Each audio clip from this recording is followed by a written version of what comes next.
ng pagsikat, kahit paano'y gumanda ng buhay. Meron bang mga pagkakataon na sinubukan mo rin maging sosyal?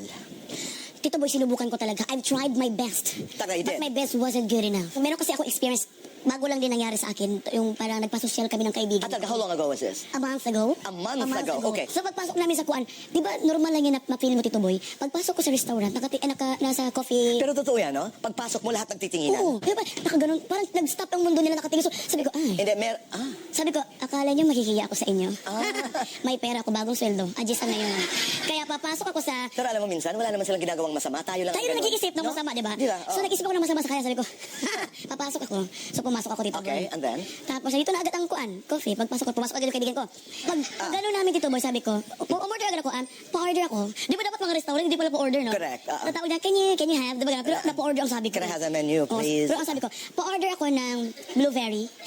Blueberry ang nasabi ko. Anong ano? Blueberry. Blueberry. Oo, pero, oh my God. Pero dahil yun ang effort mo para maging sosyal. Social. Blueberry. So na parang na, my God, dito pwede nagkamali ako. Tapos nakinan ng mga tao. Sumunod naman yung kaibigan ko, sabi niya, ako naman chess cake. Sabi namin, Chess cake. Chess cake. Sabi ko, magpakamatay na to. Hindi na to normal. Kasi parang pinilit namin magpakasosyal, pero talagang hindi pala talaga kaya. So kinarma agad kami. Ano ang leksyon dito na natutunan mo sa iyong karanasang pagpapasosyal? Huwag kang magpakapiling kung talagang hindi ka naman talaga. Totoo. Huwag mo isiksik ang sarili mo sa mga bagay na ganyan. Alam, hindi mo naman talaga kayang i-maintain. Be who you are. Oo, be who you are na lang. Nagalit ako sa sarili ko noon, kasi bakit mo na blueberry? Blueberry. Isang soft drinks na lang sana in-order.